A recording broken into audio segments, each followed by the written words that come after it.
Good morning, everyone. It wasn't so long ago that we were together studying Identify as Being.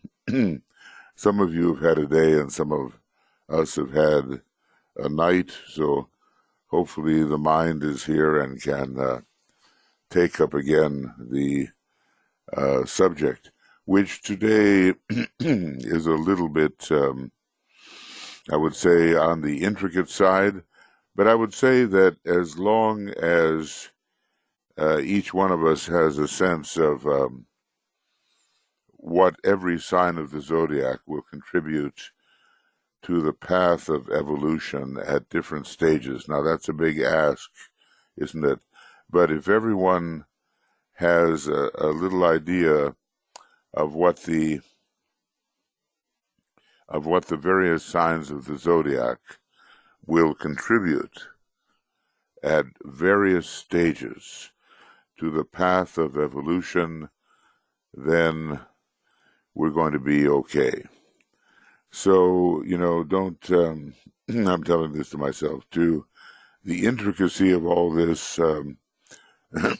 excuse me, I'm sorry, DK doesn't quite spell it out entirely, and he leaves you guessing in certain places. So, that's what that's where we are, and we'll try to fathom what it is he's driving at. Because I think the thing is here. Just get this. The thing is that how do we evolve anyway? Through experience, as human beings, and through reflected thought, through an ability to somehow look at the past and determine what the future could be. And our consciousness is directed in certain directions by the presence of our astrological and rayological conditioning. The main thing is, look, we can't do everything in one life. We may be able to do sometimes more or less, but we cannot seize upon this later path of evolution, which involves the path of aspiration and the path of discipleship and so forth, and the path of initiation. We cannot seize upon that and think that we can complete it all at once, no matter how eager or anxious various people may be to do so. That's just an illusion. So we have to see what are the qualities being bestowed upon us, as we are units of spirit. What are those qualities subjectively bestowed upon us, and what do these ray qualities and zodiacal qualities and planetary qualities enable us really to do? What can we accomplish? What should we accomplish if we use what we have correctly? Now, we're always passing through crisis because we're a crisis kingdom. Humanity is the fourth kingdom, and wherever you have the fourth ray, you have crisis. You have the cross, you have the frictional wearing against each other of different directions which are square and opposed to each other. So we're used to crisis, but crises happen to us, let's say, and they may not be particularly spiritual. They may just work out in the personality, and we hardly know the spiritual meaning of them. In other words, something's not going right.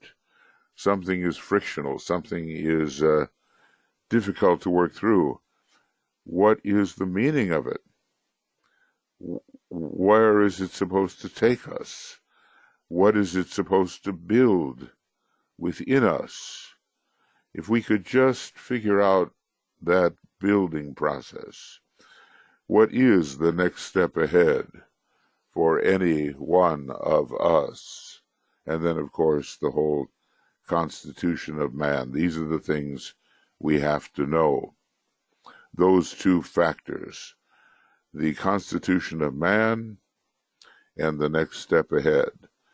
And if each of us were really, really certain about the meaning of what befalls us and what our next step ahead really is, then we would make, I would say, rapid progress. So this book is supposed to help us with this. And in my Egoic Lotus video book, I go petal by petal, so it's very progressive. And it has to do with what kind of unfoldment is taking place on the higher mental plane in our body between lives, you might say, the causal body, the egoic lotus. And we're working our way in towards the jewel in the lotus and thence towards the triad and monad.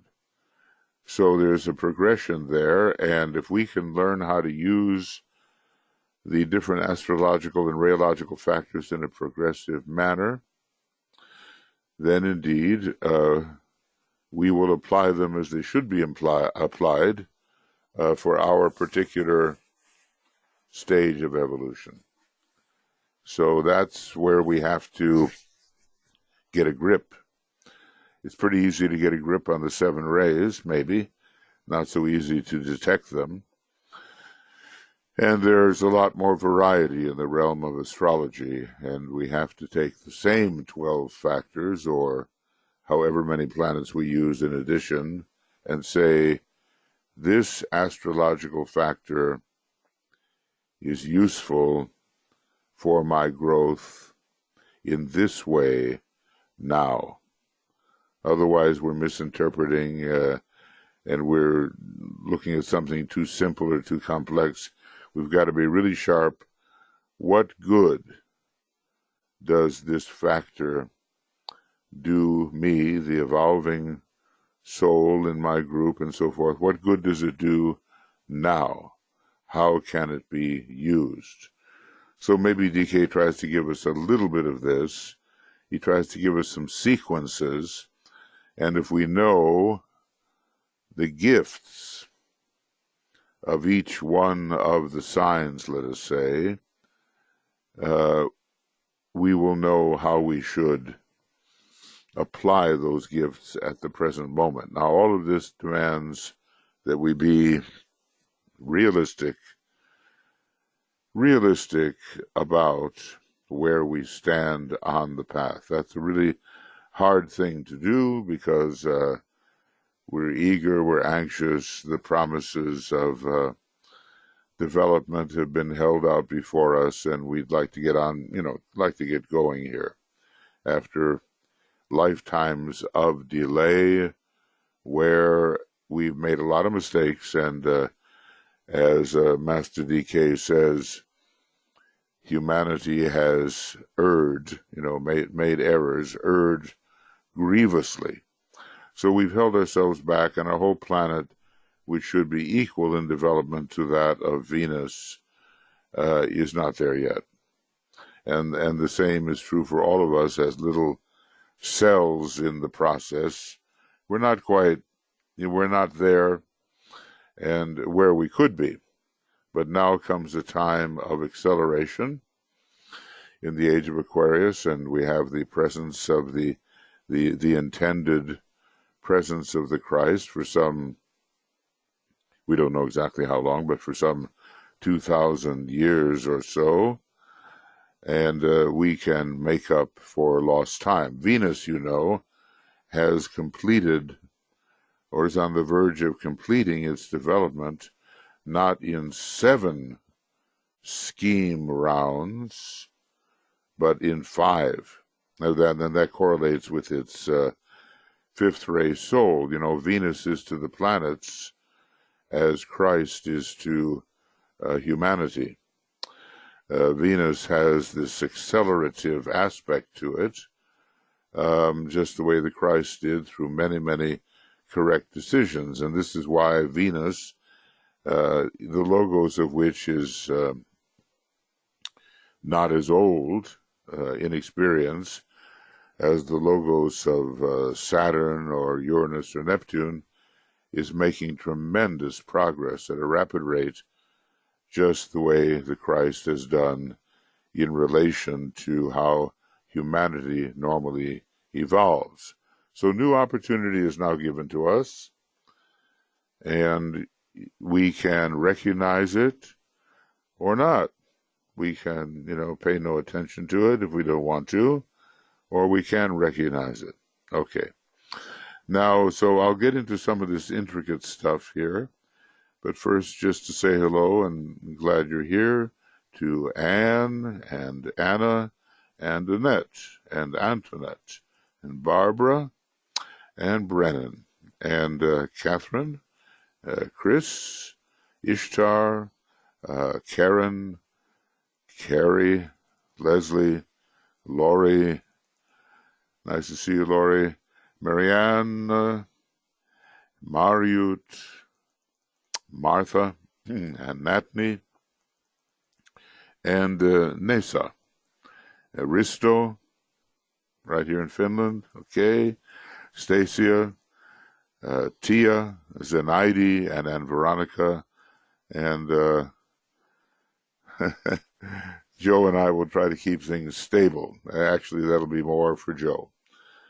Last night we had a little thing I couldn't get into the program. I don't know what happened. There's been some, every time they upgrade something, there's difficulty.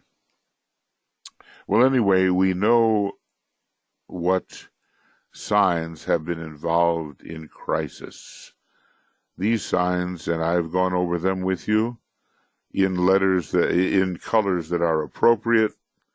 Green leading to the path of discipleship, blue for the path of discipleship, and red for the path of initiation. And we see them here.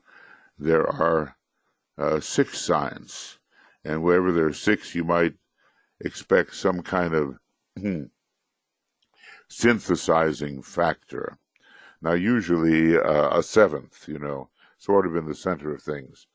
You know how it goes if you take 6 coins, you can arrange them in a hexagon, and an additional coin will fit exactly in the center, tangent to each one of the 6. So there is that synthesizing factor, and maybe it will be a sign of the zodiac. And usually the signs of synthesis these days, and for the majority of humanity, are first of all Aquarius, where we're told we end our career within the human kingdom as an advanced server, the server of the world. And Pisces, still more demanding, taking us into Shambhala through tremendous sacrifice, and we become a world savior, not just the world's server. Those are the 2 synthetic signs, particularly. Capricorn has a lot of that, but we have moved beyond looking at Capricorn as a final sign of synthesis. And the last 2 signs, which were not active in this particularly highly spiritual way in the early days, are active now. And you'll see some of the really great spiritual leaders over the last few centuries, let's say. You'll see them with these signs prominent, Anyway, that would bring us into a study of their particular life, like, Ramakrishna and Francis Bacon and Swami Vivekananda. There was an example of such a Capricorn individual, actually. And Ramana Maharshi, they had this strong Capricorn from India, and but they also had other factors which took them even further. Now we reached the point where we had looked at Aries and Libra together on the path of initiation, and the final escape from human limitation is going to be possible in Aries and Libra. See, you can read about what these signs mean, and you can read in the popular texts, and they'll give you some very personal stuff, and it's kind of interesting. But this is esoteric astrology. This is the astrology of consciousness, the astrology of the soul. The soul is consciousness.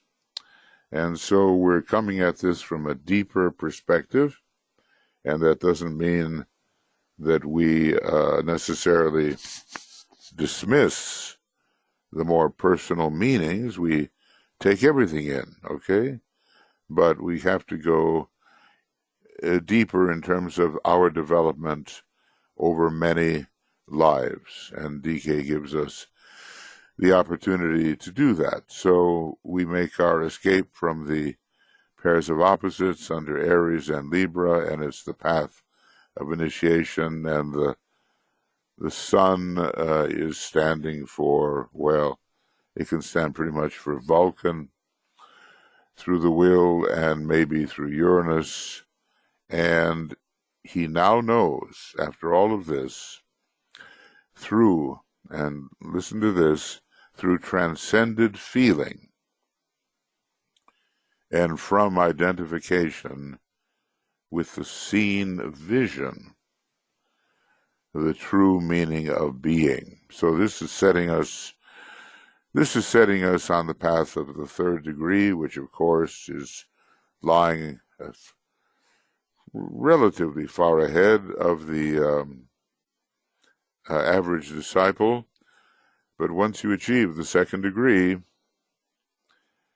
the second, third, and fourth initiation can all be taken in the same life. I don't know if I'd want to go through such a life as that would be, because it's so demanding. But I'll show you where to find this.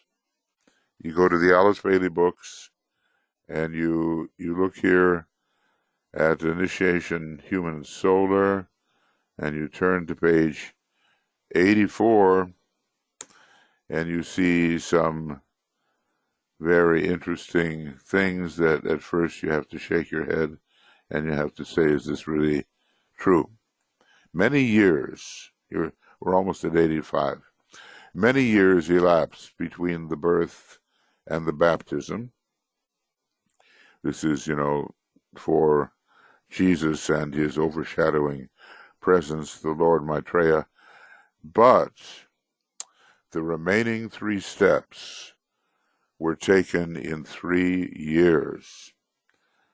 So, the birth and the baptism really are the first initiation and the second.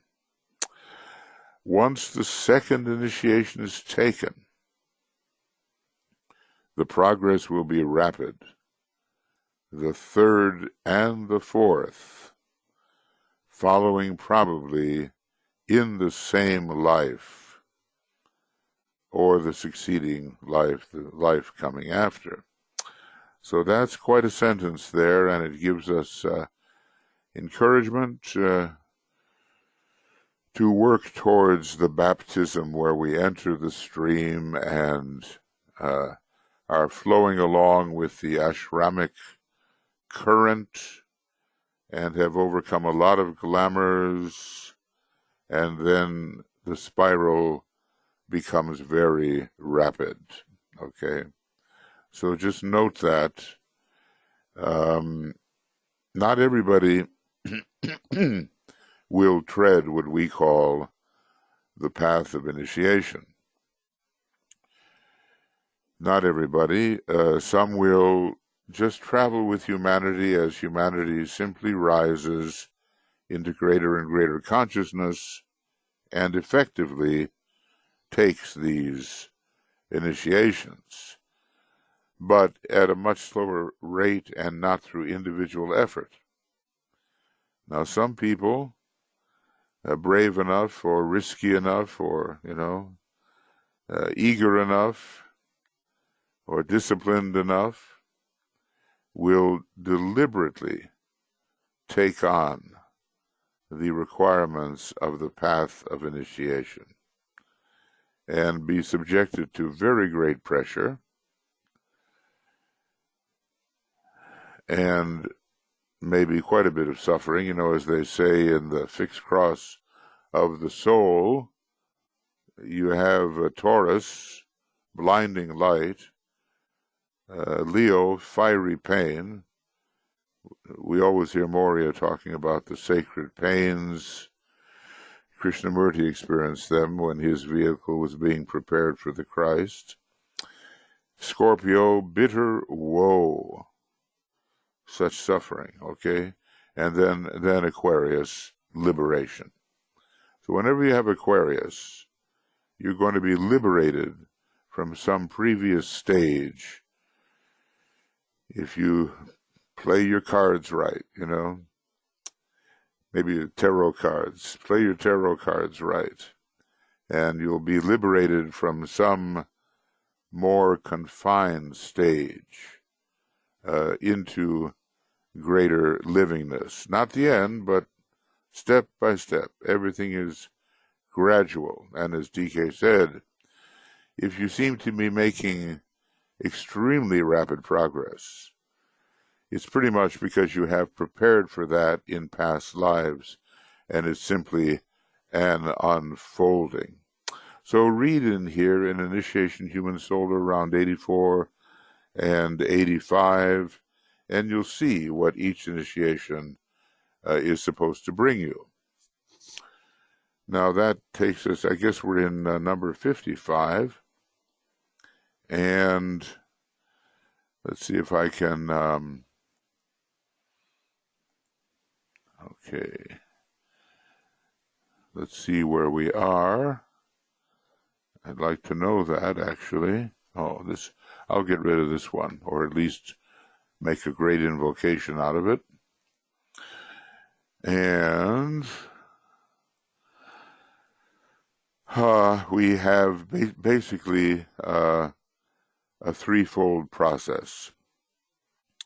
And it says it can be covered by 3 words. Sensitivity. Now immediately we think about Neptune and maybe a little bit of Venus when we think about sensitivity. And of course Pisces and some of the water signs, etc. We think about illumination under Mercury and Venus and under Taurus and Scorpio, and we think about inspiration under Sagittarius and Jupiter. These are just key words that are associated with the various planets and signs. Okay, the influence, here we go. I'm just trying to, here it is. So, the 3 stages, from evolutionary cycle to individualization, to liberation, all the way through. Then from being intelligent, integrated human being to the accepted disciple, and then the cycle of initiation from accepted discipleship up to that of a master. So it's well to have this particular triangle in mind. Okay. The influences of these 7 constellations is symbolized by 3 triangles and a final synthesis or focal point. Esoterically, now note this is interesting, these triangles are usually depicted as one on top of each other, superimposed. But for the sake of clarity, we separate them. So let's see if I can. And these are the three cycles that we are passing through in general. And I think you can see that Cancer, Aries, and Capricorn, well, it all depends. Capricorn is responsible for all 5 initiations. So from a certain perspective, the very beginning in Cancer, when you're a human being for the first time, then reversing the wheel so you're no longer interested entirely in personal things, and then really beginning to climb, and even taking the 5th initiation at the very, very end. You could use this first triangle to go from the beginning through the reversal to the stage of ambition, to the stage of the 1st initiation, where we're born at Christmas, as it were, in Capricorn, very holy time, where we take the 3rd initiation in Capricorn, oftentimes, or with Capricorn strongly represented, and all the way to the 5th, where we climb the mountain top possible for a human being. Now remember, there is a statement about Chohans. Chohans are initiates of the 6th degree and 7th. So there is a kind of triangle that exists between Capricorn, Aquarius, and Pisces. And that leads through, in a way, the last initiations up to the 7th. Really, you can take these constellational energies and you can make them work for you at all kinds of different stages of evolution. You say, okay, I assess where I am. Maybe I'm somewhere around the 1st initiation, or I've taken it and I'm in that stage.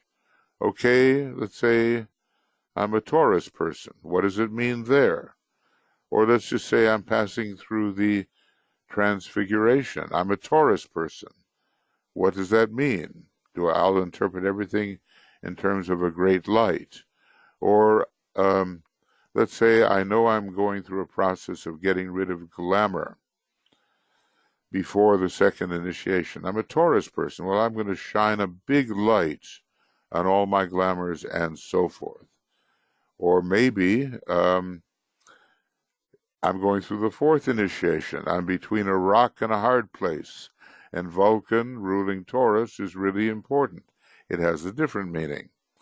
So we learn how to apply the tremendous variety of each constellation to the situation we're in. So this is the, how does he describe it here?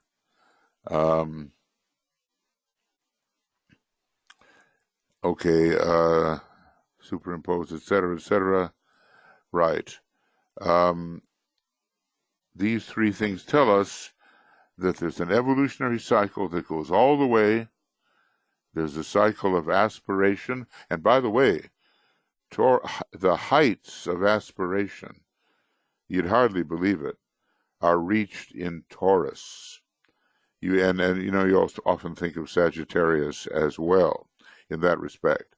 But this aspiration for the light is keenest in the sign Taurus. So we're going through all these stages, and let's see if the triangles help us understand that. Well, what have we got with Gemini, Scorpio, and Virgo? We have a situation before the third initiation. Or let's just say it can lead to the third initiation.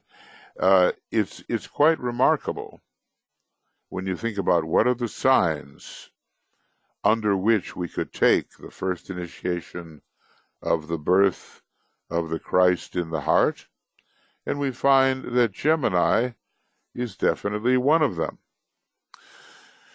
Then come the battles that the initiated disciple, just entering the fifth kingdom of nature, has to fight, and those are Scorpio. You are fighting at the first initiation, you are fighting at the second and before it, and you're fighting after it as we approach the third initiation. You're fighting, and the Christ consciousness under Virgo, not the cosmic Christ yet, okay, but the Christ consciousness under Virgo is developing all the time. Stronger and stronger, and we're getting more and more purified, and the matter that we are carrying physically and in subtle ways is getting more and more refined. Then comes another triangle. Now look, if you find yourself in the middle of a crisis or in the middle of a certain type of triangle, take note of it and see what is required for you to work through that triangle and get the most out of it as your solar angel, your higher power, intends for you to do. Now look at this Capricorn, Virgo, Leo. What could it describe? It's the third cycle. Let's see, what does he say about it? The cycle of accepted discipleship, when you are definitely connected to the master, going on to the master and the still higher grades. Well, we're not so worried about what those are. These 7 crises, well, I'll get into that. So let's take a look at this third triangle. All I got to do is find it. There it is. Okay. What do we see? Well, we could see the very first initiation, bringing us into the fifth kingdom of nature, and then all of the purification that is required under Virgo, not just if you're a sun in Virgo or rising sign Virgo, if you have a group of planets in Virgo. For instance, there was a time 52 to 54, 55 years ago, when Mars, Uranus, and Pluto were all in Virgo. Now that's pretty drastic. That's pretty drastic for house cleaning. And one can hope that those people, a lot of them, are liberated into the ecological movement to help clean things up. Well, all of us face the need for cleansing of the matter in our vehicles so that we can truly become soul infused. And then comes Leo. Now, Leo is the 5th sign of the zodiac. Aries, Taurus, Gemini, Cancer, Leo. 5th sign of the zodiac. And it leads, it leads to several things. It's prominent at the first initiation, where he takes a lot of attention, gives a lot of attention to it. It's prominent at the third initiation, where your soul shines out and you are glorified in the face of and before your 3 lower vehicles who bow down before this great radiation. And it's prominent at the 5th initiation too. Leo is the master. Now, how do we want to interpret this? Well, we can say that these things represent the first, second, and third initiation. That's one way to do it. But we can do it in another way, which is still more vast. Capricorn, the birth in the manger, with all the animals, born into the animal kingdom.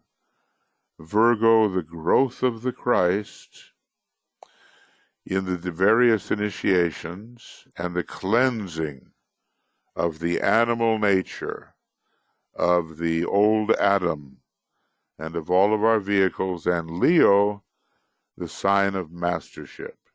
So in a way, these triangles can take us from the very beginning of individualization in Cancer up to stages of aspiration and discipleship, and then a stage of another stage this way, initiation in Capricorn, to Virgo with Jupiter, the unfolding of the individual Christ consciousness very strongly at the 4th degree, and then Leo at the 5th degree.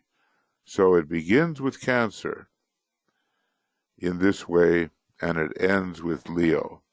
This whole stage of becoming a human being, going through all of the difficulties and necessities, and ending up a master. Now remember, every one of us will inevitably be a master of wisdom. Already within us, if you think about it, and as I tried to explain at various times, our essence is the, I tried to use a word, utterness, the most intense type of being that is possible. But, down here in the universe, we forget all that for quite a while, and we work out a play, a drama, a dance, a creation. We work under limitation, and that's how it is. The infinite has to become, apparently, the finite.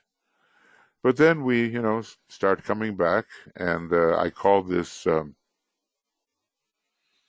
emanative retraction.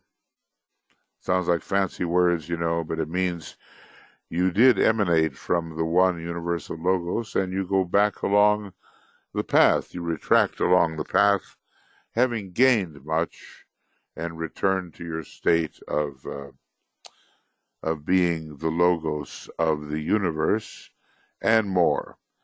But in the short term, every one of us will be a master before so very long, which doesn't excuse us from anything of the hard labor it takes to do that.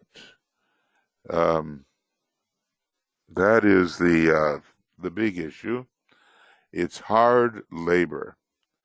And if we think, well, essentially, I'm the absolute, well, that's great. So is everything. But as an individual emanation, you have to work very hard. And an aspirant works now and then when he or she feels like it. But a real disciple knows that without that intensive labor, you're not really going anywhere very fast. So like Master Moria says, keep on adding more weight, more weight. Burden me still more, says Master Moria, very strong first-rate master. Burden me still more as I enter the beautiful garden. He also is it's a kind of humorous. He advises against putting on too much weight too. He says, don't put the load of a camel on a donkey, otherwise you're going to have a very unhappy result. The poor donkey won't be able to carry it. Well, we can always carry more than we think, and we have to remind ourselves of that. Now let's go on a little bit here. So you've seen 3 triangles, and there is some repetition in the triangles. Capricorn is mentioned twice, and Virgo is mentioned twice, and then there are 5 other signs which are only mentioned once. So, and they mean different things in the different triangles.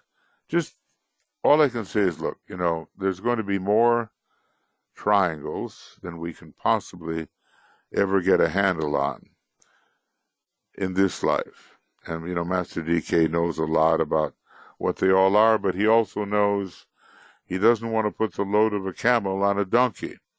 So we are the donkeys, and the masters are the camels. And he can only give us so much. But if we get the method of how things always have a beginning, a middle, and an end, when you were writing essays back then as a student in the grade school, your teacher would say, now, when you write an essay, it has a beginning, a middle, and an end. You've got your triangle right there. And if we begin to look at life in that way, always looking for the beginning, the middle, and the end, or we look for the 3, 2, 1 of it all. We look for the major rays of aspect. Then we'll start to interpret in terms of triangles. Now, as I've often said, take a look at your moon sign, your sun sign, and your rising sign in your chart, and you're going to have a major, major triangle that's going to determine your life direction and the possibilities for spiritual success if you handle it in the right way. Let's move on a little bit here. I'll try to go back over to... Okay. I had a little trouble copying this thing. So it says we have 3 triangles, but at the same time, only 7 influences for the effects of the conditioning forces of the 2 triangles, predominantly active in the first 2 cycles, are fused and blended in the 3rd. Let's see if we can see that. Well, yeah, that's interesting, because take a look.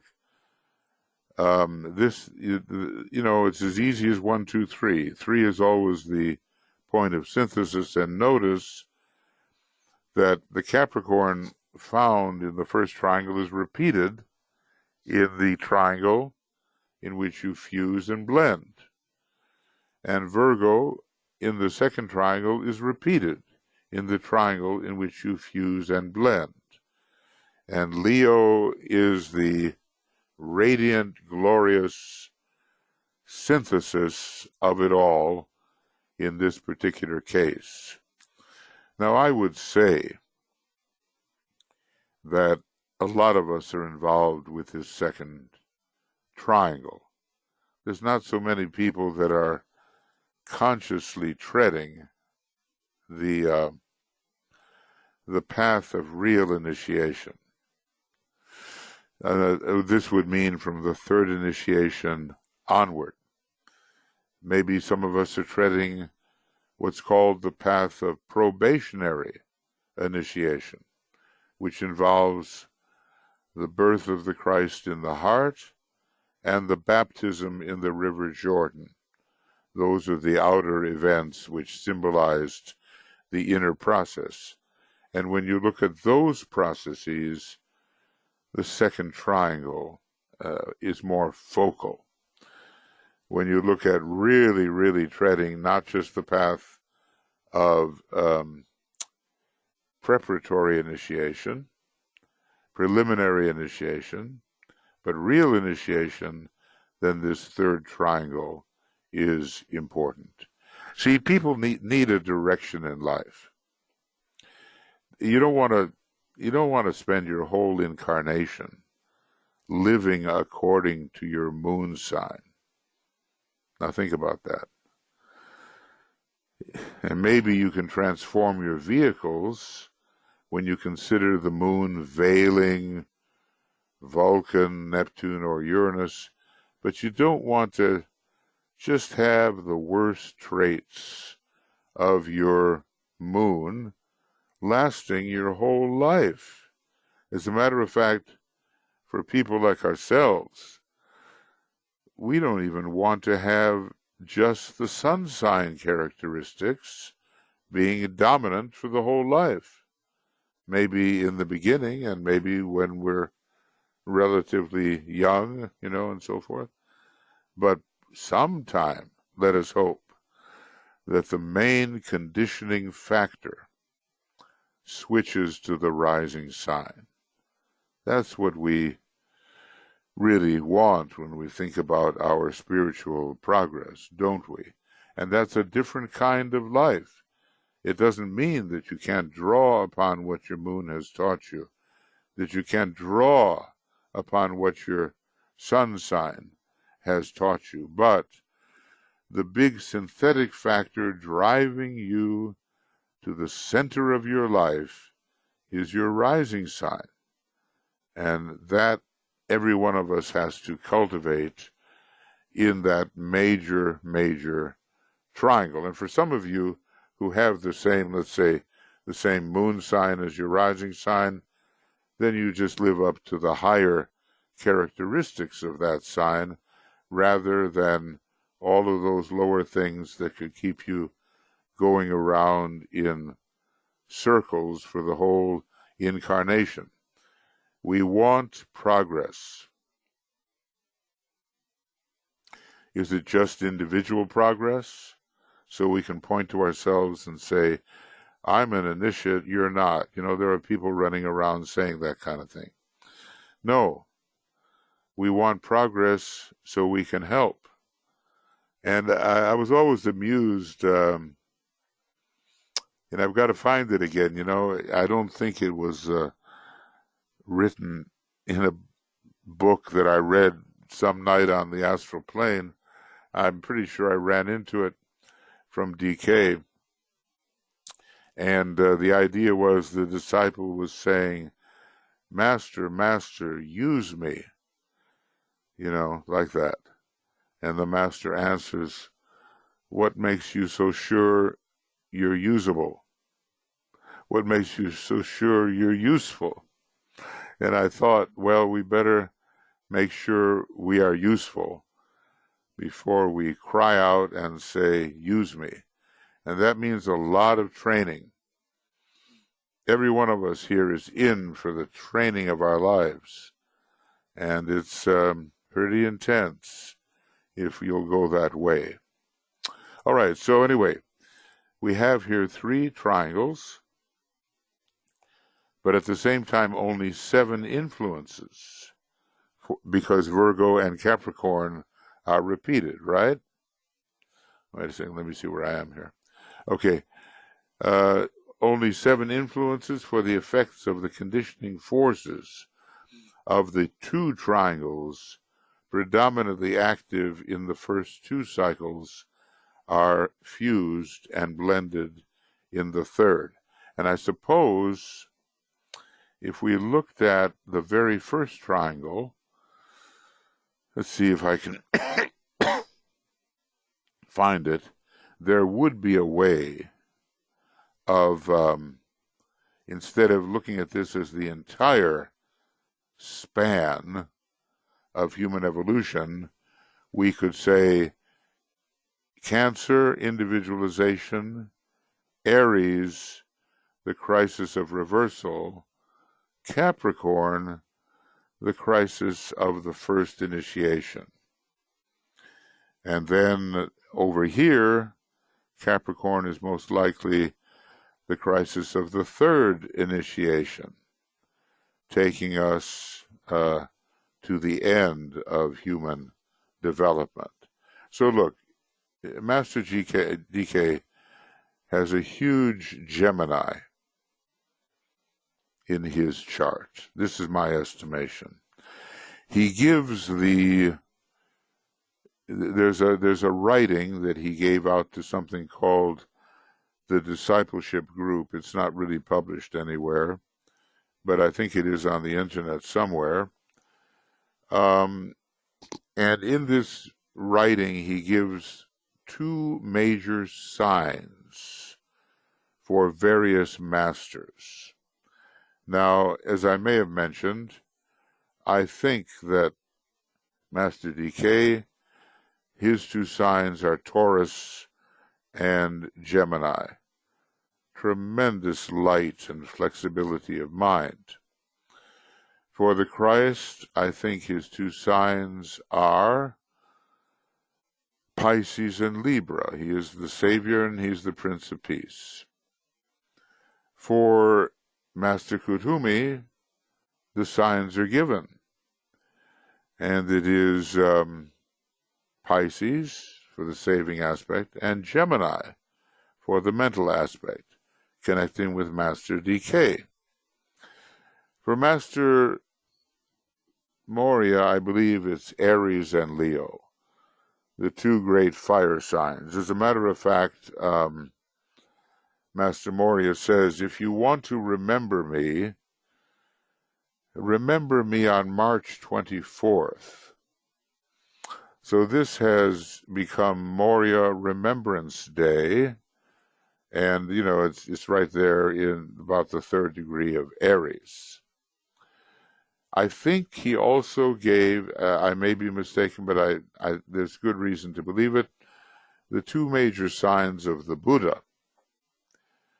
Pisces for saviorship, and of course, Taurus for this great, great light of wisdom and light of knowledge, you know, the Lord of wisdom. So when you and I, start to advance along the path and have a higher type of expression, we're probably going to work through two major signs. One will have to do with our form, and the other will have to do with our deeper purpose, trying to work through the form. Now, for yourself right now, and if you want a little bit of a reflective analogy to this great process applied to the masters, just look at your rising sign and your sun sign, because the sun will represent the form and personality tendencies, and the rising sign will represent the potency of the sun of possibility, not just probability, but possibility. So it's all controlled, isn't it? And we are guided forward on the basis of these various signs that we can use, and we just have to make sure that we're using them in the right way. Now, that's where the skill comes in. Skill in action, which was one of the things that Alice Bailey was supposed to cultivate. Her name was D as in detachment, R as in rest, because she didn't get a lot of it, and S for skill in action. D-R-S. So the seven influences are coming through, and we can count them. 1, 2, 3, 4, 5, 6.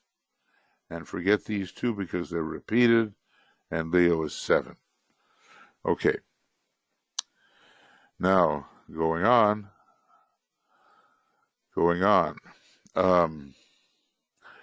The fusing takes place in the 3rd. These blended influences, with the aid of the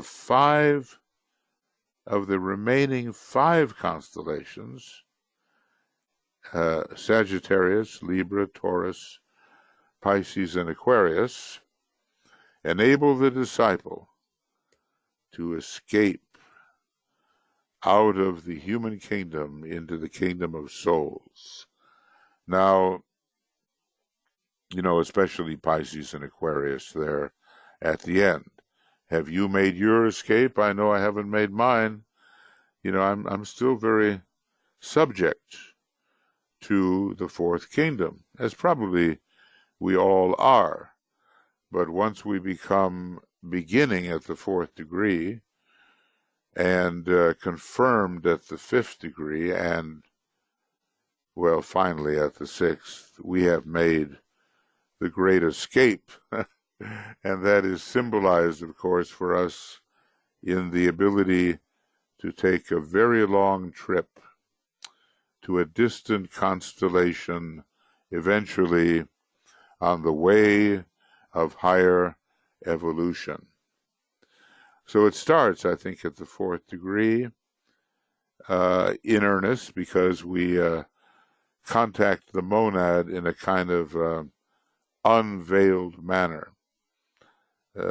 Maybe not completely unveiled, but at least the causal body is no longer in the way. And it sounds strange, doesn't it? That we're all trying to build the temple, and yet that temple that we're building can be in the way of our higher progress. It's all temples eventually, as good as they are, they have to give way to something wider, deeper, more expansive. And if I say to you that the universe itself is a temple, what are the implications? The universe itself is a temple, and it too becomes destroyed. So then, what have we got here?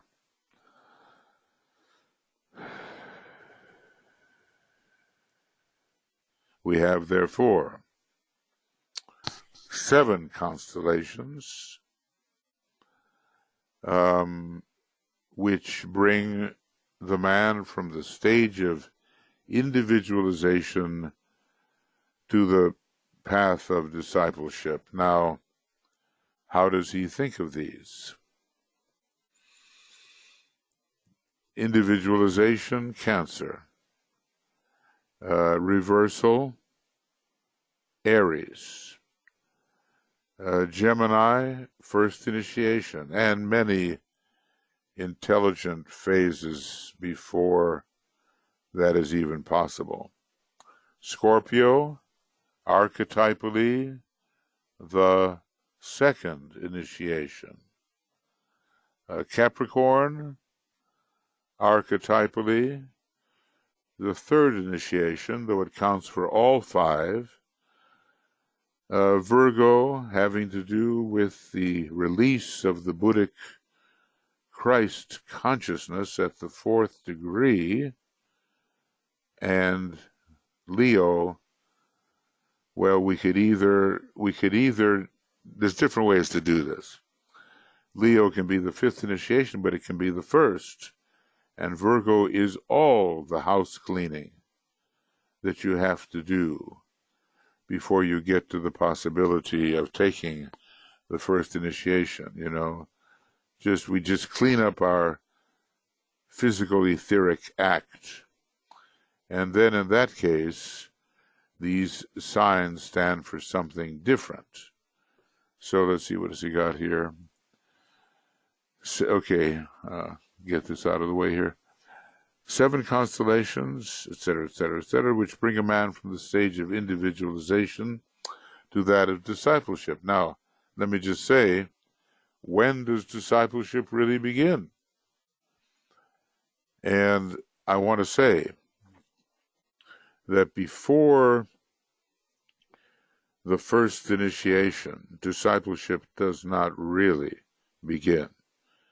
There may be some probationary, aspirational phases of discipleship before the 1st initiation, but at the 1st initiation, you step on the path and discipleship begins, and you start to walk towards the kingdom of souls.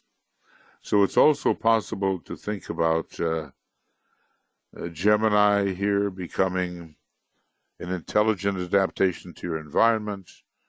Scorpio, the struggle for existence. Capricorn, the ability to climb because you are ambitious.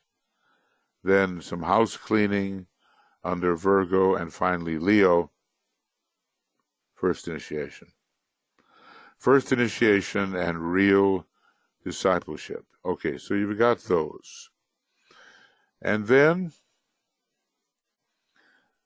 okay, these are not, absolutely listed in order, but the first two and the last two are in the same order. And it brings the man from the stage of individualization to the path of discipleship. And as I've been saying, this path begins with Leo because true discipleship is indicated at the first initiation. So are you a disciple? Really? And the probability is, if you stick with the Tibetan and his teaching, it indicates that you are. Okay, so Leo, we've been putting Leo in a lot of different places. And we're not ending with the large evolutionary process, which ends with liberation, because beyond mastership, you're not a human being anymore.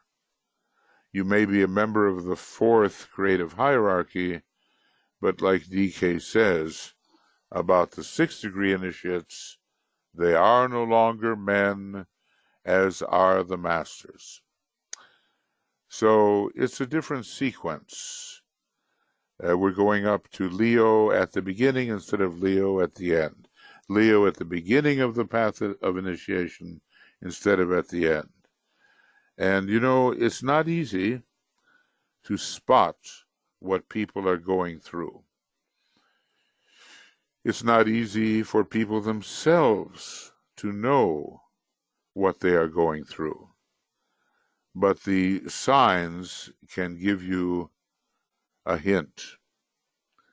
And, if you want to clean up your glamours and throw a lot of light upon your astral vehicle, then Taurus is a very good sign to do so. And Libra helps you balance your astral vehicle. Now, the majority of people in DK's groups, some 51 people, I guess, they had not taken the second initiation, but they were heading towards it.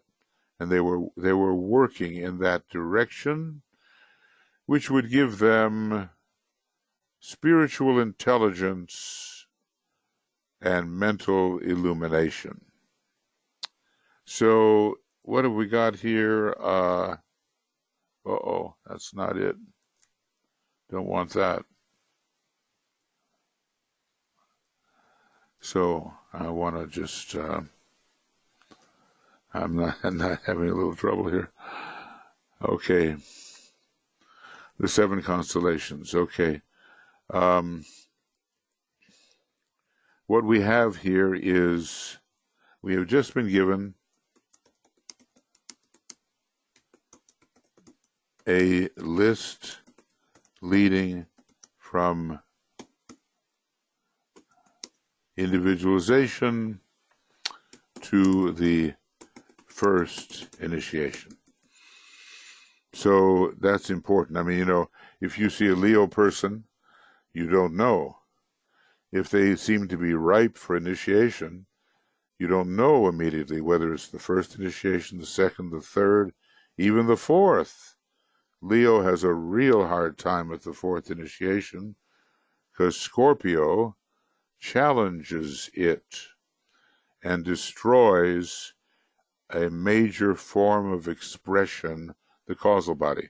And certainly we're not dealing with people walking around here that are taking the 5th initiation, not yet. So discipleship is technically the first initiation. It begins there. Let's see if I put that down. Begins here. And there are three paths, and there's another triangle for you. There are three paths. Which one are you on? Because they are sequential. The path of evolution, probably leading up to some kind of Capricornian ambition. The path of probation, where you're being tested out for your mental focus and your regularity, and the path of discipleship. And here's another triangle, starting from a more spiritual approach. The path of probation, where you're up and down, and now you are aspiring, and now you're not, and you try to stabilize all that. The path of probation to the path of steady discipleship to the path of initiation, another triangle. Now, all of us, if I can say, should be on this path of discipleship. We should be at least making the transition between the path of probation, where I think it's in the humor of Foster Bailey, somewhere where he joked about people wanting a little discipleship as convenient. I just think it's very amusing. Yes, if it's convenient, I'll have a little discipleship. Please serve it up, But the whole thing about discipleship is it's not convenient. It runs against the grain. And even when you're a probationer, with all your highs and lows, you're discovering the friction which occurs between the pairs of opposites, soul and personality. Now, if I were to put these signs in order and apply them to a higher perspective, not ending at the first initiation, but beyond, I would do Cancer, Aries, Virgo, Scorpio, Capricorn, Gemini, Leo. Why? Individualization, Cancer, followed by millions and millions of years. Aries, reversal, there's something better. I'm awakening, and I'm going to head for my Father's home. Virgo, the birthplace, first initiation. Scorpio, the battlefield, second initiation. Capricorn, the mountaintop of transfiguration. Gemini, literally, according to page 473 here, the crucifixion. And Leo, the final burning ground and mastership. And I think it takes us all the way to a later stage. So let's not be too concrete in our concrete minds. When we see a sign and we say, oh, this means that, forever, forever, forever, ad nauseum. No. This means that, and that, and that, and that, and that. Any sign of the zodiac reflecting a constellation can be applied at many different stages of development. So let's get that into our minds. And I've just given you here a later order of these constellations, and DK has given you an earlier order, ending with the path of discipleship. Okay. I told you it was going to be a little bit intricate, right? Now, your memorization is required. You cannot learn a language unless you know the letters and the words. Then you can put them together in sentences and paragraphs and books eventually. Same here. You've got to know these signs of the zodiac, their major attributes, their major rulerships, and rulerships on a triangular level, undeveloped man, advanced man, and disciple initiate. Page 202 of the book, and you'll see it. It's a wonderful little place to go and to read. Is it 202? Or is it, what am I, I don't think it's 202. It's 200 and, maybe I'm going to forget this now. Maybe it's 302. Well, anyway, it's something that I use all the time, but I'm not remembering where it is. I'm not going to go looking too much. It comes at the end, and I have it, but it's Let's just try something called. Let's just try this. Undeveloped man. And undeveloped, and we'll put a period there, and maybe I'll be fortunate enough to reach it. We'll see. Yeah, I usually have that at the tip of my fingers, but I don't at the moment, you know. There it is. Okay, what a relief, huh? Page 332 and 333. Undeveloped man, advanced man, disciple initiate. Well, look, at the very least, people like ourselves, it's a triangle. Again, don't you see it? People like ourselves should be making the transition from advanced man to disciple and initiate. And we could even split up disciple initiate, have a fourth column and another triangle and so forth. So study 332 and 333 for a preliminary idea of how these different signs of the zodiac apply at different phases. Like, you know, look at seem to be emphasizing Taurus here. So Taurus at first, selfish desire. The light reveals the earth. Then for the advanced man, aspiration, the light of love. And then for the disciple or initiate, illumined living. The light is everywhere, the light of life. Taurus rushes blindly until Sagittarius directs, and that's another relationship. Sometime we'll have a discussion of these 12, really 36, and all of the relationships you can build. None of us should be undeveloped man. None of us. All of us should be at the end of the advanced man stage, ready to go into real discipleship, and Pisces is the bridge. Okay, friends, now, so I know, you know, I told you about that club for, what did they say, recovering children of Gemini parents.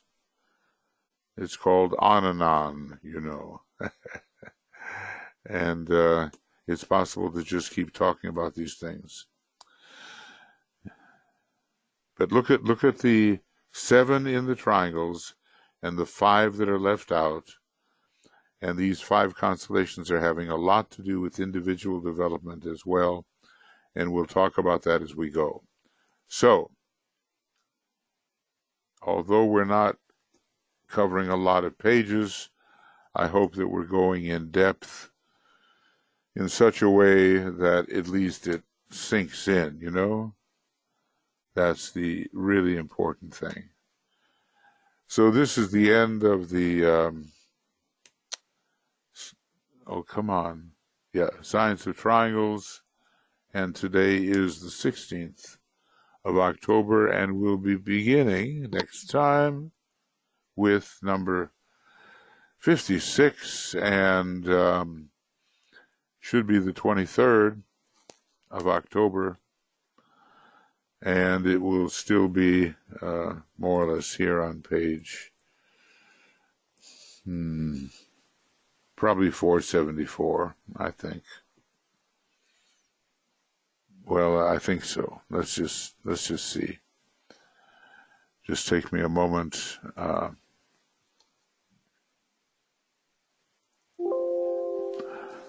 Sorry for that horrible sound if it affected you the way it did me.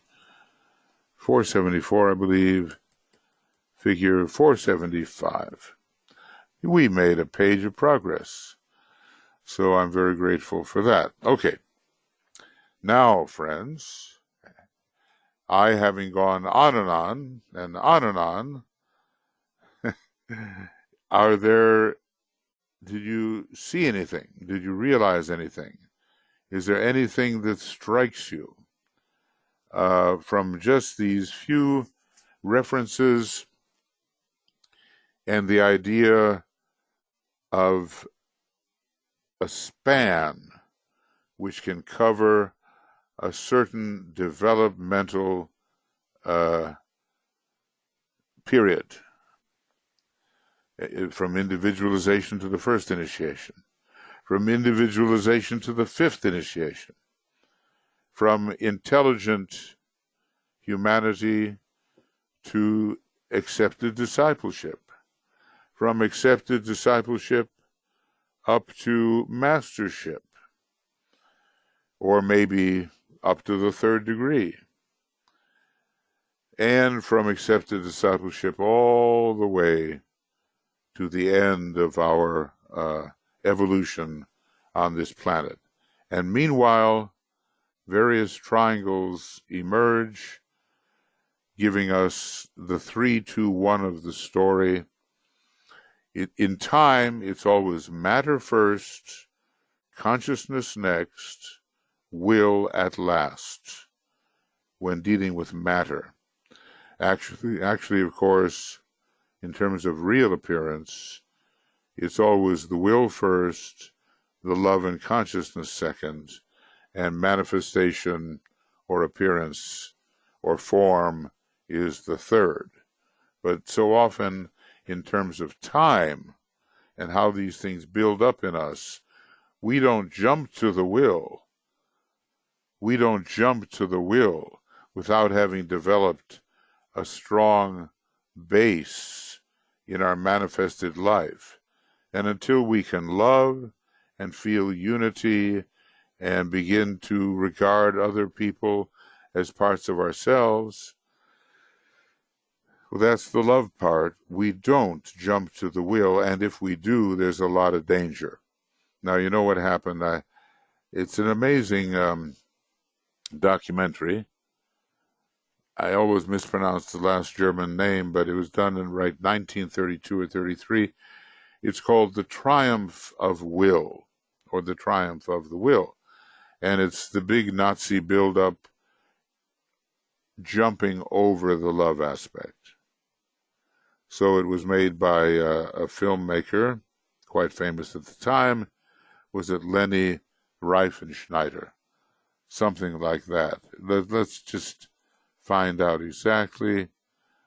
The Triumph of the Will. And 1935 it was. And who's the author? Here. It's more or less the public domain. Yeah, oh no, it's Riefenstahl. Riefenstahl. Okay. Controversial, masterful work. Propaganda showing German Chancellor Hitler and the Nazi Party. Okay. A Nuremberg rally. Sometimes when you see the rallies going on today, it seems that there's almost an attempt to recapture some of the hysterical fervor of those rallies in Germany, but they skipped over the love aspect. This was the huge danger. So we make sure that manifestation is solid, that we are related, at least do unto others as you would have them do unto you. The love aspect as much as possible. We make mistakes, but okay, we can correct them. And then finally the will, but done in a progressive manner. So that's how things actually appear in manifestation to us, even though they descend from on top, as it were, in a 1-2-3 sequence: will, love, and finally intelligence form. Okay, so on and on. Questions, thoughts, anything stimulated in your mind that will just share, anything stimulated in your mind about these sequences of development. What we've been doing is studying developmental sequences over a number of lives through a number of crises, using, in this case, the signs of the zodiac. Okay, now we've got some, here's Leslie, and here are a couple of things. Okay, and we also have Anne Veronica. Oh, she went away, but, sometimes, hey, people have to work for a living. So, first, Leslie here, the concept of cycles that you mentioned seems also reflected in the Bhagavad Gita, where Krishna reminds that our lives have a beginning, middle, and an end, and that after this cycle our bodies acquire a new vehicle. Therefore, an enlightened man should not grieve for any man, because after all, we are being supplied, aren't we, with all that we need. I ran into something about the life beyond death, and DK being a good Tibetan, and Tibet kind of ruled by Scorpio in a way. DK wrote a lot about death, and what he said, he described what goes on for the person when they drop the body, and then he uses this phrase, and I'm going to kind of turn to it and see what the context is. Well taken care of. And here it is. Esoteric healing. For the average good citizen, death is a continuance of the living process in his consciousness, and a carrying forward of the interests and tendencies of the life. His consciousness and his sense of awareness are the same and unaltered.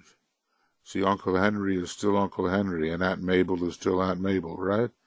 He does not sense much difference, is well taken care of, and is unaware that he has passed through the episode of death. Now that is really interesting, I think. And of course it's something that we've experienced over and over again, but we drink of the Greek mythology's river of forgetfulness, and it's Lethe, the river of forgetfulness, and we forget where we've been. But he says that when we get there, we will recognize it as a very familiar experience. Okay. So thank you, Leslie. Is well taken care of. Okay. That's good. And I remember that movie with Albert Brooks and Meryl Streep, and I think you could eat as much as you want in heaven and never get fat. Sounded good to me. Um, of course, it was a joke, but it worked in the theme of reincarnation. It was very good. Get you thinking. So Ishtar, thank you, Michael, yes, for this broad information on initiation. Well, I'll tell you, and actually, Ishtar, I've done, well, not entirely what I want to do, but I've done a number of programs on each one of the three initiations, first three, and they are there on Makara. I have a lot more to do, and I have compilations that I'd like to talk about, but at least a beginning has been made, so there must be 3, 4, 5 programs on each one of those initiations. You said something, you say, about our... yes. Green represents the path of probation. Blue represents the path of discipleship, where the blue love aspect is coming into power. And red, with its first ray, represents the path of initiation. So, in a way, I just put that together, but it's pretty obvious. Ray 1 is a red color with some orange. It just depends on how you look at it. And Ray 2 is indigo or blue. And Ray 3, which rules the path of probation, is green. And maybe a little yellow and so forth. But there are major colors and minor ones associated with these different stages. And as I've said before, the path of probation, on which, we find ourselves being tested out, the path of probation is ruled by rays 6 and 4. The path of discipleship, especially maybe accepted discipleship, is ruled by rays 3 and 5. The path of initiation is ruled by rays 1 and 7, kind of, you might say, blending the red and the violet. And ray 2 pervades and synthesizes those three paths, which are like three parts of the same thing. Look, I tell you what, you know probably by now that for us, Master DK has written one big book. It's all one big book. And our job, if we've got 5 books here of Master DK, our job is to make those 5 books into 25 books. I'm just using numbers kind of loosely and figuratively. And what do I mean? There's so much cross-referencing to be done within the books. There's so many connections to be made that it's like you have the ingredients right in front of you of more books than have been given.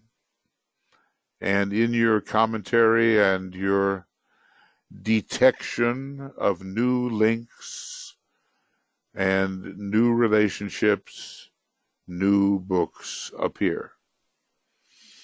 Let's see what he does in 2025 with the new installment coming forth. Okay. So the green, the blue, and the red. And, you know, the interesting thing is if you get the right colors of those, put them together on the color wheel, you get white light. It was an amazing thing way back in grammar school, and I saw a guy, you know, he had the color wheel, and the blue was kind of cyan-like, and maybe the red was a little magenta-like, and looked like green was green. He spun the wheel, you know, on a drill, and it just turned white. And you wouldn't expect that, but that's what you call the retraction of the universe into the absoluteness. You spin the wheel, and the universe disappears. Okay, and then, and Veronica, could we say that Virgo in the second triangle and Capricorn in the first are the synthesis signs in the two? Yes, exactly so.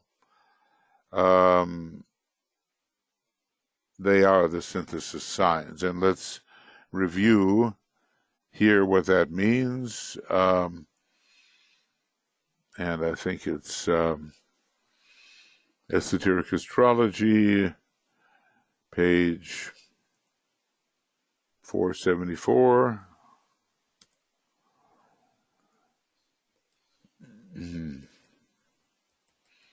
And the result of the previous two is always the first one. So here's a synthesis sign Virgo, Capricorn, and a synthesis sign Virgo. Actually, Virgo is quite a synthetic sign. Let's see, I am the mother and the child. I, God, I matter, am. I am God, the mother, matter, and I am the child as well. All three aspects of divinity are synthesized in that triple sign. Okay, so let's see what else Chris has to say here. Can you change your bodies that you were born with, change to be able to bear more and take in more information? It has to go to work. Okay, yeah, right, look. And the answer is yes. We can upgrade our vehicles, absolutely. And DK is always telling us how to do that. In Letters on Occult Meditation, he gives us the way of life, the diet, and the exercise, and all that. We, you know, and maybe studying the right things and so forth, we can change the quality of the atoms of our various vehicles, and we should, by the ancient methods. So maybe Anne Veronica will come back to this and be able to look at it. Now, okay, Tuya, you're self-muted. Tuya, you are self-muted. Oh, I can't run through the house and find her. It must be that the dogs require attention. We have the second and the sixth ray running around here in whatever form the Chihuahua expresses them. There you go, Tuya. Go ahead. Tuya, you. Myself. Could you hear me? I hear you well. Go ahead.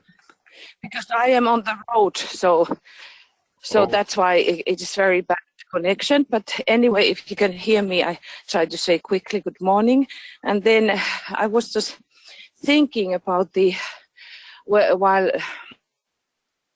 those signs, I couldn't stop myself thinking that how everything is pointed out in life evolution to the development of the mind, the faculty for the soul, and even one could say for the monad, because the mind is the director of energies. And when we study how it is evolving, and then it becomes more and more influenced by the will. So, and there happens this, what do we choose? We have like all the time, every day, 360 degrees, things to choose.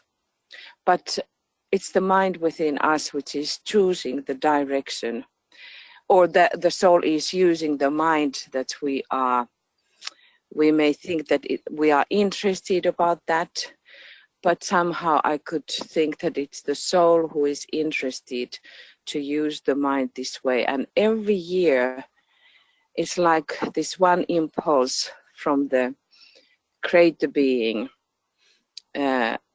which he said that is the zodiac, through which that impulse comes. So we cannot have in our mind development, and thus also in our antakarana development, taking any of the signs away. Exactly. So we absolutely need everything. Exactly. Some of you are aware of Discipleship Volume 2, page 660. And again, I'm hoping that I have this. I'm hoping that I have this correct. I think I do. And I'll just show this to you because it's something you want to know about. Okay, well, I'm just going to hope that this does it. Okay, actually, I think I pressed the wrong thing. I'm going to press something else. Here goes. Alice Bailey and Discipleship 2 and page 660. Yes, it's a meditation, and in this meditation are the 12 qualities of the heart center. All the way from group love, embracing individuals, down through humility, service, patience, life, tolerance, identification, compassion, sympathy, wisdom, sacrifice. So that's 11, and then you know how DK is, he always summarizes things, and he makes all of the many into a final one, and so you have 12, the final synthesis. But study that, and maybe it's a meditation on 660 and 661 that you would like to use, because it really does show how every heart gives out the qualities here listed on whatever level that heart may be. There's a heart between the shoulder blades. There's a heart at the top of the head. There's a heart on the higher mental plane. We call it the soul. There's a heart on the monadic level. We call it the monad. Also 12. And when you look at it, the way these qualities are expressed will grow more and more intense. More and more intense. Okay. So, okay, I think we have Anne Veronica, we have Leslie, Ishtar, I think.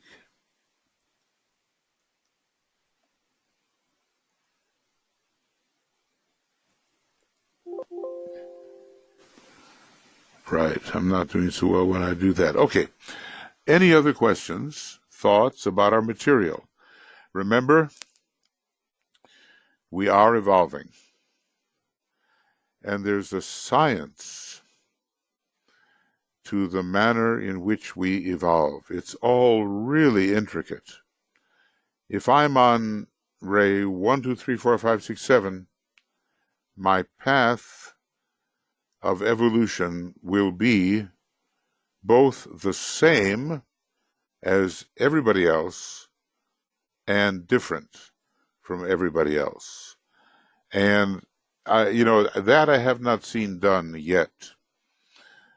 And I'm intending, I've got a lot of good intentions, intending to lay out the progress of evolution over the various stages of those people on different soul rays. So even though you'll say, well, I'm at this stage with everybody else, these people who are at that stage, whatever their soul ray may be, it's different requirements demanded of you depending upon your soul ray.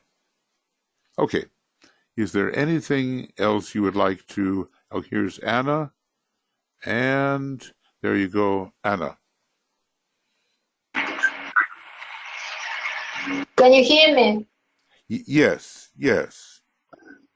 I just wanted to say this is analogous to awakening 12 strands of DNA. These 12 signs of zodiac, 12 strands of DNA. For some of you, the electric bridges between the DNA and our molecules, and electric antenna for this between the monad and the substance, and it's mediated by the soul. It's a triangle. The cosmic energies of hearts, of constellations, absorbed into our substance by awareness of our soul. I think that for people who have a sympathy for the fifth ray, the method of the descent of these cosmic energies via the soul into form will be an important subject, and they will know eventually the technique of how this is done. Sometimes we read about the solar angel, and DK tells us the solar angel is an expert in the manipulation of the permanent atoms, something that we human beings, we can't do at all. But they have this science, and they know just how to do it, because they are a combination of ray 2 and ray 5. So, when we're talking about these structures as part of the physical nature and whatever else the correspondence might be on higher planes, we're talking about how to get the higher energies, technically speaking, into the lower demonstration. So that kind of research, that kind of inquiry that you're talking about, I think, is very valuable. Yes. It's 2 and 5 reversible rays, and altogether makes 7. And love and mind have to be like Ida and Pingala, communicating, vibrating to create the portal, the portal for the monadic energy. Well, you're talking now the language of Venus, actually. And it is interesting because Venus sets up the first degree of supernal light at the third initiation, which can lead us to the still higher aspects of our nature. And Venus, is very interesting about the fifth ray. Venus is a fifth ray soul planet, but it's oftentimes the fifth ray as applied to higher mind. There's got to be some extension of it into the lower levels, but usually it's Mars ruling the concrete mind with the help of Saturn and Mercury, which give us what we usually consider to be the lower mind, with Venus taking a higher aspect of the fifth ray to itself. Now, some of you have read in You've read here in, I'll find it, Esoteric Psychology, the idea of how Venus and the fifth ray work together. And it's just astonishing and so beautiful. This is the second ray. And I hope everybody reads this, but here it is, the fifth purpose of deity, and sometime we should really go over that. I don't know if I've made commentaries on this, and I might have. But anyway, look at the names of this ray lord, and it's the fifth ray. And would you imagine? Let's see, the rose of God, and the precipitator of the cross, the heavenly one. It's over here in the old commentary that we find it about the cloud upon the mountaintop. Let me see if I find that. Here it is. So the plan takes form. The plan is form. This is the precipitating quality of the fifth ray. Its purpose is the revelation of the mind of God. The past reveals the form, but the present indicates the flowing in of energy. And now the final paragraph, which is very Venusian in the higher sense. That which is on its way comes as a cloud, which veils the sun, all those thought forms. But hid behind the cloud of immanence is love, and on the earth is love, and in the heaven is love, and this, the love which maketh all things new, must stand revealed. This is the purpose back of all the acts of this great Lord of knowledge. So there we're into the Venusian aspect of the fifth ray, and its application is very much in the realm of the higher mind. Well, there's lots of manipulations we can go through. Anything else there, Anna, that you wanted to say? Yeah, and I say that the Mercury facilitates the flow of energy. Mercury is a liquid, it's a water. Water is acts the pure water, is the pure astral energy, has to be purified, crystallized, and connected to Buddhic energy. So Mercury is a brother of Venus or something like this. Yeah. And so when you have those two planets together, the illumination of the mind is very strong when they, sit together like that. And in Master DK's life, as I assess it, as being both a Taurus and a Gemini, Mercury and Venus are very, very strong. I mean, Mercury is all over the place, 5 levels of mind, but we think of him when we study deeply as transcendental mind, which is Buddhi. And all of us, we people on the edge here, we're trying to develop Buddhi Manas, meaning, again, the combination of Mercury and Venus. In other words, the relationship between the Buddhic plane and the higher mental plane, that is our goal. And we have to be sharp about the concrete mind, too. Yeah, well, you're good at that, Anna. You're, somehow you get these energies and you see the relationships between them. What ray structure have you given to yourself, or have you settled? 5. You have a lot of 5, I suppose, huh? Yes, I think so. Anyway, it's they talk about DNA a lot now, that it can be reprogrammed, and I think it's to do with tuning to the Buddhic consciousness. Maybe you should talk to Lynn Darnell, because, like yourself, she's one of the teachers in the Moria Federation, and she has this same connection with the ageless wisdom and contemporary science that you seem to be, working with and hinting at. I have a feeling that the two of you would have some interesting discussions.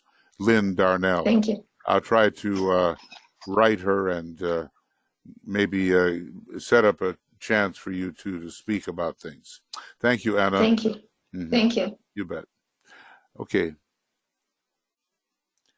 Okay, we have Ishtar, we have Leslie, and everybody seems to have spoken who wants to speak. Is there any other speaking or writing that you want to do before we just have our very brief closing?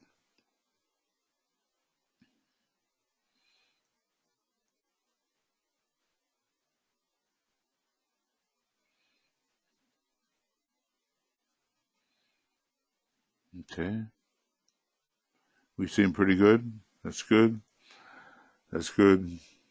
And, oh,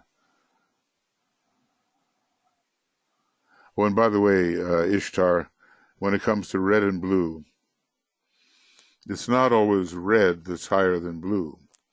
When considering the rays, the ray of will is red and the ray of love is blue. But if you assign red to Mars and the sixth ray, which is also a possibility, then the transition must be from red to blue rather than from blue to red. Now, in the United States, for instance, the two major rays are the second and the sixth, the same rays as the Christ. And the way it works out in the United States is not so much that nice light blue for the sixth ray, but at the moment, kind of a raging red of the solar plexus. And the other party is the blue, which for all of its mistaken notions is closer to the soul. So the transition is from Mars, red, to Jupiter, blue, from the solar plexus to the heart. Okay, friends, so let's... And Mike, one point about the blue, that the blue is the synthesizing color for the whole solar system at this time. Yes, and that's correct too. Yeah, in the ultimate sense, we all have to move into the blue, just the way in the last solar system we moved into the green.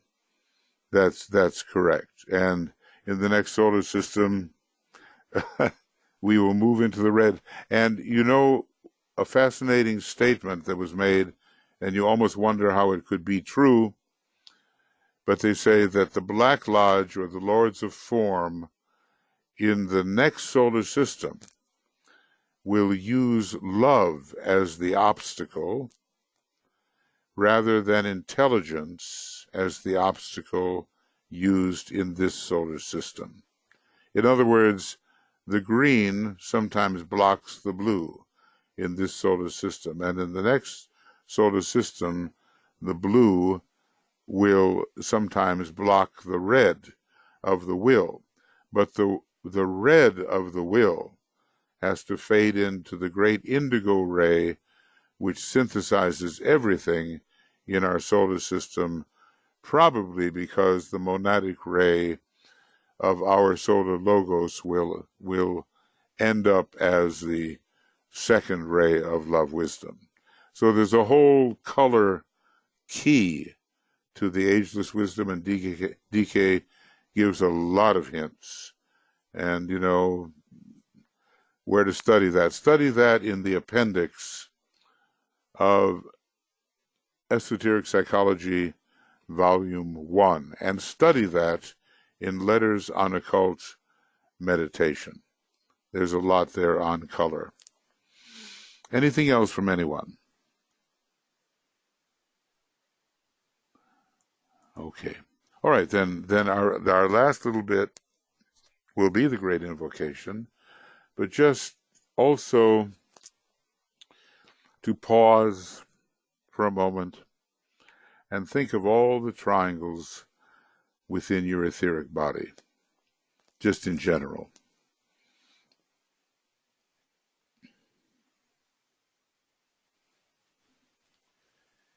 And think of the triangles in the etheric body of the planet, the ones that you are working with, your own little group, even if it's just one triangle.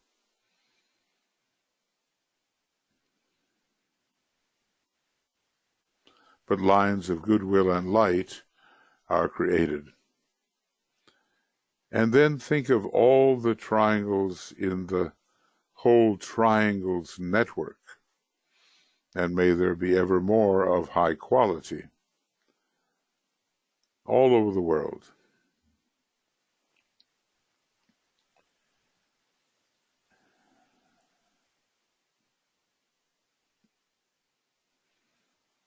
And think of all the triangles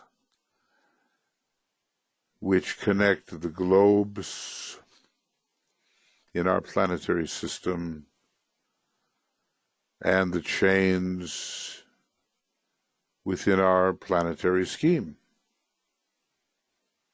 Many, many. An astonishing number, such as there.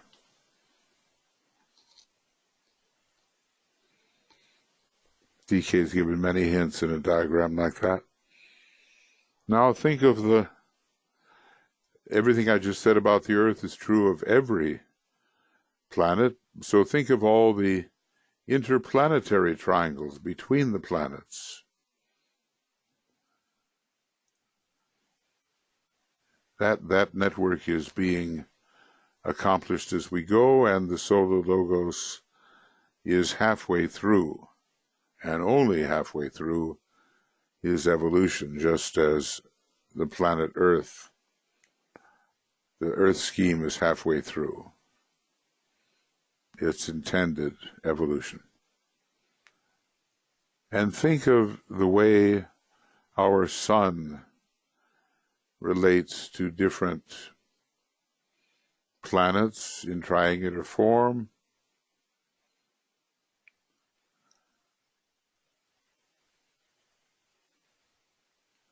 And the way our sun relates to other suns within the 7 solar systems, of which ours is one. Our local stars in triangular form,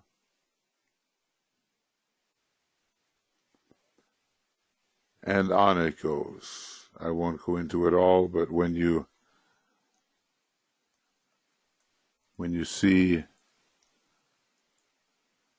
a diagram like this from page 344 of Cosmic Fire, you realize, okay, this triangular thing goes on and on to levels that we're not even close to touching.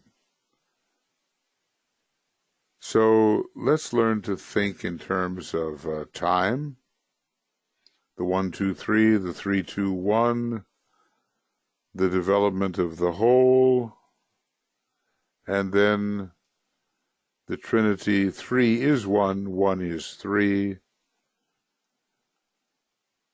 First we take it apart, then we synthesize it.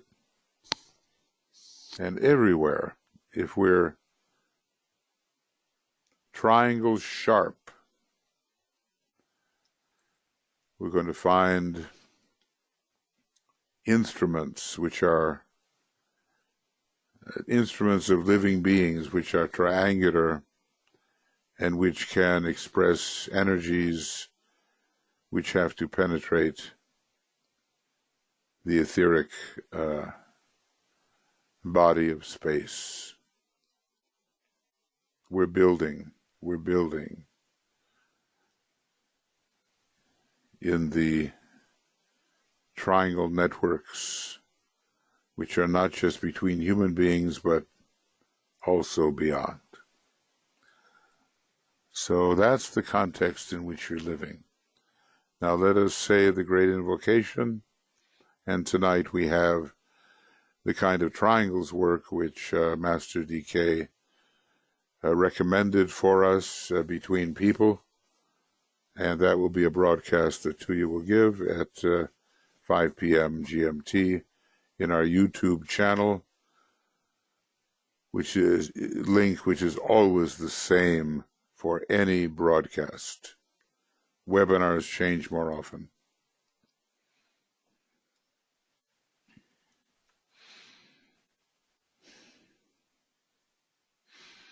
From the point of light within the mind of God, let light stream forth into the minds of men.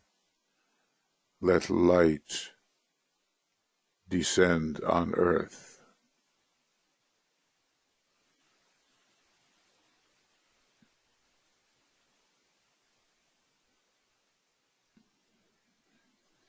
From the point of love within the heart of God, let love stream forth into the hearts of men. May Christ return to earth.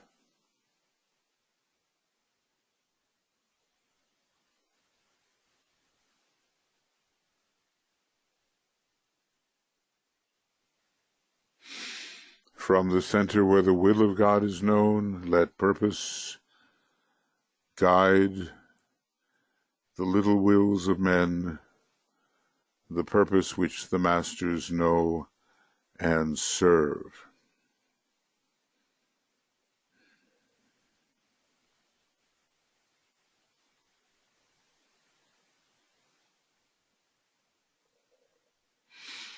From the center which we call the race of men, let the plan of love and light work out,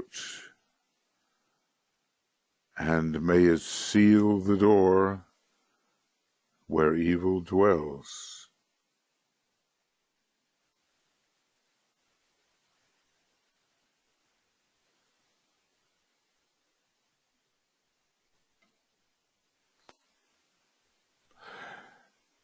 Let light and love and power restore the plan on earth.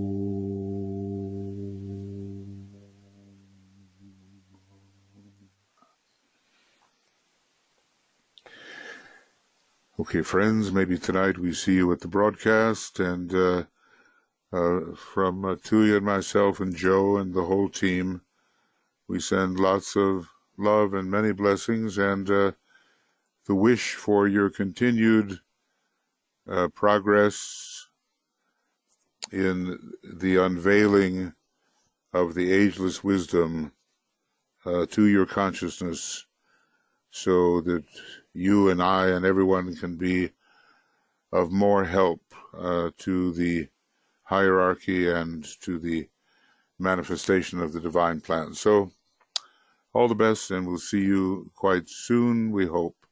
And this week we're on the evening schedule. Okay. Bye for now.